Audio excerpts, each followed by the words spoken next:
السلام عليكم ورحمة الله تعالى وبركاته. واشركم مبروكة ونتمنى تكونوا كلكم بألف سعادة وانتم كتشاهدوا هذا الفيديو هذا. اللي كيشاهدني أول مرة، معكم إيمان من إيمي كويزين. نتمنى الوصفة ديال اليوم تنال الإعجاب ديالكم. إلا عجباتكم كما العادة ما تنساونيش من لايك وما تنساوش تشتركوا إلا كانت هذه أول زيارة لكم للقناة، وتفعلوا زر الجرس باش يوصلكم كل جديد من وصفات مطبخ ايمي كويزين. ودابا غندوزو لهاد الوصفه ديالنا ديال الغريبه البهله البلديه على حقها وطريقها مقومه، كيجي مذاق ديالها لذيذ بزاف، والاهم انها كتنجح معكم واخا اول مره غديروا. يعني اللي ما عمرو دار البهله ودارها بهاد الطريقه اللي غادي نقول لكم وتبع الوصفه من الاول حتى الاخر، راه غتنجح معاه كما نجحت معايا، وغادي تجي مفقعه كما كتشوفوا. وغادي نعطيكم حتى السر باش كيجي اللون ديالها هكا محمر، ما كيجيش اللون ديالها ابيض. ودابا ندوزو على بركه الله الوصفه ديالنا والمقادير والطريقه ديال التحضير. غير تبعوا من الاول حتى الاخر وكونوا اكيدين غادي تنجح معكم. بالنسبه للمقادير غادي نحتاجو 125 غرام ديال الزبده اللي كندوبها حتى كنردها زبده نوازيت، كتجي هذه كتزيدها واحد اللذه ما نقولكمش. وواحد الكاس ديال الزيت ما يعادل واحد 150 مليلتر، معلقه صغيره ديال السمن، اللوز محمر ومهرمش، كاس كما كتشوفوا معايا، كاس ديال الزنجلان حتى هو يكون محمر، وكاس ديال سكر كلاصي، ومعلقه ديال القرفه. وغادي نحتاجو كما كتشوفوا معايا معلقه كبيره ديال القرفه، ونص كيلو ديال الدقيق يكون مغربل، الدقيق ديال الخاص بالحلويات، مع خميره ونص، ساشيه ديال سكر فاني، وساشيه ديال الزهر. غناخدو واحد البول ولا قصعه نغربلو فيها السكر كلاص ديالنا، سكر كلاصي. انا خديت هذا ديال العجانه لان غنديرها في العجانه. غنضيفو الزيت، الزبده، غنضيفو المعلقه ديالنا ديال القرفه،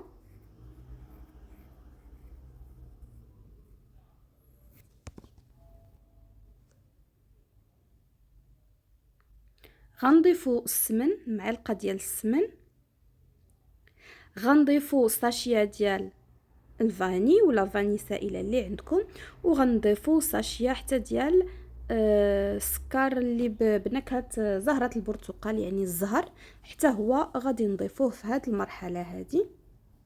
غنخلطوا هاد المكونات مزيان مع بعضهم البعض، ثم غادي نضيفوا السر باش اللي قلت لكم ديال اللي كيخلي غريبه تجي محمره، هو كاس ديال الدقيق محمر، بحال الدقيق اللي كنديروا به سلو، كنضيفوا كاس ديال الدقيق محمر الخليط كما غتشوفوا معايا لا كولور كيفاش غادي تولي. فاش كنت كنضيف داك الكاس حابني كنصور ساعه، انا ما كنتش كنصور. شفتوا اللون ديال الخليط كيفاش كيرجع، وواحد الريحه طالعه منه يا سلام ديال الدقيق محمر وديال الزبده نوازيت. صافي كنخلطوا هذا الخليط مزيان، ثم كنضيفوا دابا الزنجلان، كنضيفوا اللوز اللي قلت لكم يكونوا محمرين. اللوز حاولوا تهرمشوه، تخليوه شويه مهرمش، يعني ما يكونش مطحون باش يجي باين في العضه. نحركوا نخلطوا هذا الشيء، ثم نضيفوا الخماره ديال الحلوه، قد ما قلت لكم خماره ونصف.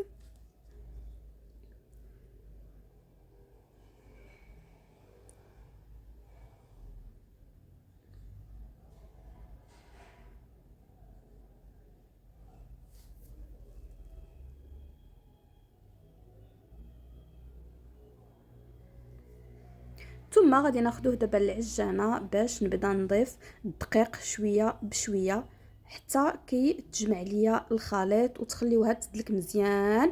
واللي ما عندهاش العجانه طبعا هي كتبغي تدليك، يعني خصك تدلكي مزيان بيديك باش دوك المكونات كينسجموا، وباش من بعد ما تطلقش الزيت ديالها.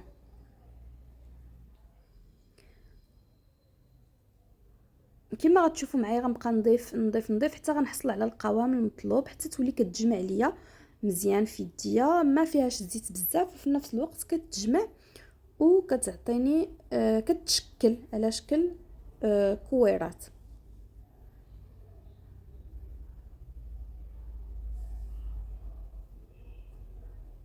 غير كما قلت لكم هي راه كتبغي دليك، داكشي علاش اللي عندها العجانه من الاحسن تستعن بها، لان غادي توفر عليك واحد المجهود كبير بزاف، والنتيجه كتكون نتيجه يا سلام.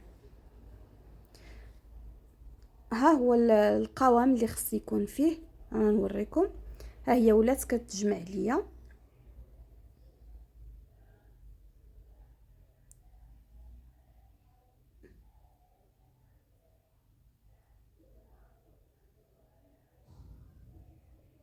شفتوا؟ صافي دابا غادي نجمعها ونديرها في واحد الكيس بلاستيكي، نخليها واحد شويه ترتاح، واحد الساعه ولا جوج السوايع، وعاد ندوز باش نطيبها.